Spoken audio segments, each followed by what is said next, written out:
Rome, the Eternal City, capital of the history and art, birthplace of Western civilization.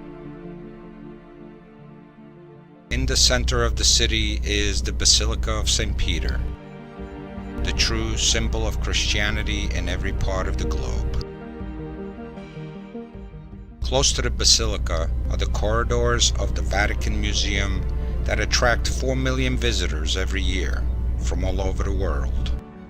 A marvelous journey that takes us through a constellation of 13 museums and sees some of the greatest treasures of humanity. This museum all started as just a small collection of sculptures, and over the centuries it transformed into a museum complex with one of the finest collections of art on the planet. As we enter the pine cone courtyard, the first thing that catches your eyes in the middle of the courtyard is a modern bronze sculpture named Sphere Within a Sphere that was placed here in the 1990s. The beautiful pine cone courtyard is named after the huge bronze pine cone installed in a large exedra built by Piero Ligorio. The pine cone is an ancient fountain that was discovered near the Pantheon and came from the top of Hadrian's mausoleum. Water used to flow out of the scales. The 2 bronze peacocks that flank the pine cone are replicas of ancient sculptures that were found in the mausoleum of Hadrian, which is Castel Sant'Angelo today. The originals are now in the new wing.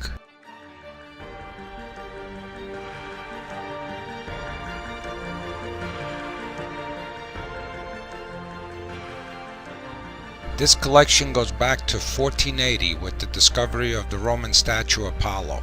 It can still be seen in the museum's octagonal courtyard. It was placed there in 1503 by Julius II, and as decades passed, some popes added to the amazing collection.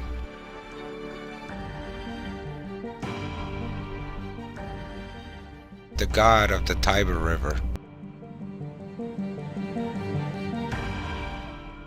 The statue group was found in 1506 on the Esquiline Hill in Rome, and immediately identified as the Laocoon described by Pliny the Elder as a masterpiece of the sculpture of Rhodes. During the Trojan War, Laocoon, priest of Apollo, warned his fellow Trojans against taking in the wooden horse left by the Greeks outside the city gates. Athena and Poseidon, who were favoring the Greeks, sent 2 great sea serpents, which have wrapped their coils around Laocoon and his 2 sons and are killing them. From the Roman point of view, the death of these innocents was crucial to the decision of Aeneas, who listened to Laocoon's warning to flee Troy, and this led to the eventual founding of Rome. At least that's what the legend says.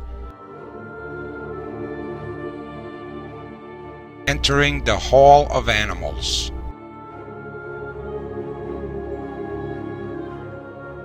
This room is full of animal sculptures, found buried and hidden throughout the whole city of Rome for the last 500 to 1,000 years.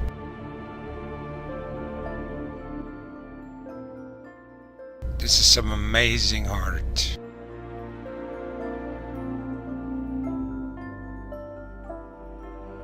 We are at the Hall of the Muses, Sala delle Muse, decorated with frescoes of Apollo and the Muses, created in the late 18th century. The centerpiece here is the Belvedere torso. The statue was found in the Campo di Fiori and is signed by Apollonius of Athens, a Greek sculptor of the 1st century BC. Unfortunately, the legs and the arms are missing, but the torso is considered a perfect example of the male anatomy. Inspired Michelangelo for his nudes on the ceiling of the Sistine Chapel. The adjoining room, Sala Rotonda, with its circular room and domed ceiling, was modeled after the Pantheon. The floor is paved with a Roman mosaic from the 2nd or early 3rd century AD that depicts various sea monsters and other mythological figures. The floor was discovered in Otricoli, a small town in Umbria. In the middle of the room is a large porphyry basin, the so-called bathtub of Nero. It was found in Nero's golden house. The niches surrounding the rooms hold a variety of statues, the most impressive in the colossal statue of Hercules in bronze from the 2nd century AD. The statue with the eagle at its feet is Emperor Claudius. Juno, Queen of the Gods and the Protectress of Women. In the Sala a Croce Greca of Pope Pius Clement, we have the sarcophaguses of Saint Constantina, daughter of Constantine, and Saint Helena, wife of Constantine the Great. The two sarcophaguses are made of porphyry, only found in Egypt. It's very rare and only used for imperial monuments. We are at the Egyptian Museum entrance, in which we will skip.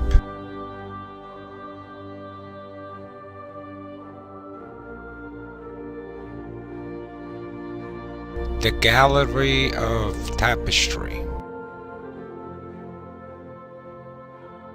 A collection of various 15th and 17th century Flemish tapestries.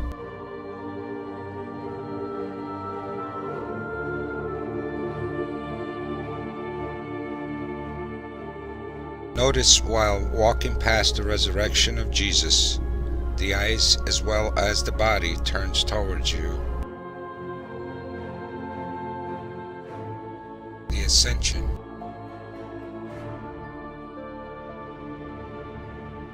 Gallery of Maps, the final and longest gallery, 175 meters, which is 600 feet, is the Galleria delle Carte Geografiche.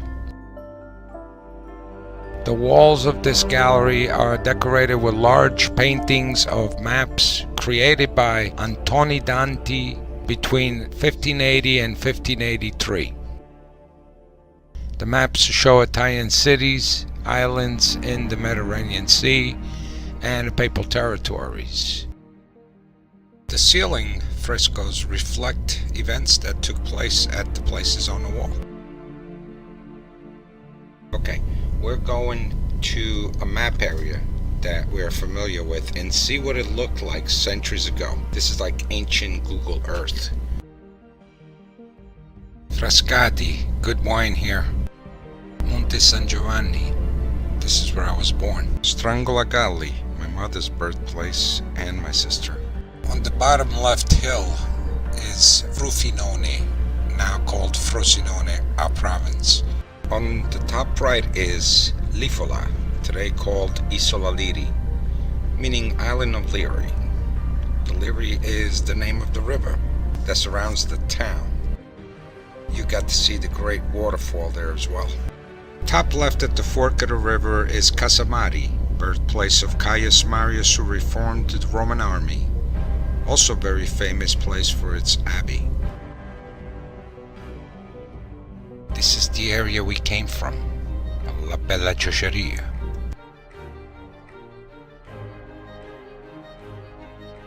We now enter the Raphael rooms. The first one is Sala di Costantino, the Constantine room. These rooms were painted by Raphael between the year 1508 and 1524. Commissioned by Pope Julius. Dedicated to Emperor Constantine, who legalized Christianity in Rome. Each of the four walls is an episode of his life. Here, the vision of the cross depicts the incident before the battle against Maxentius, when Constantine saw a bright image of the cross in the sky with the word, "In this sign, conquer." Well, we all know the outcome. Constantine defeats his opponent as you see him thrown into the Tiber River, resulting not only in Constantine's being the sole ruler of the Roman Empire, but also a victory of Christianity over paganism. Stanza di Eliodoro.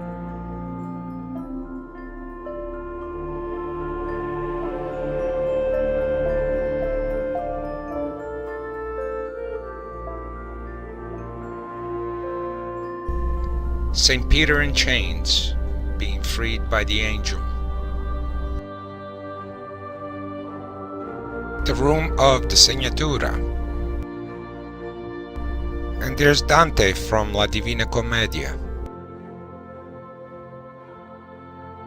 Now follow us to see how the inspiration, devotion, and persistence of a man called Michelangelo Buonarroti ended up accomplishing a masterpiece that created the most magnificent chapel in the world, La Cappella Sistina, the Sistine Chapel.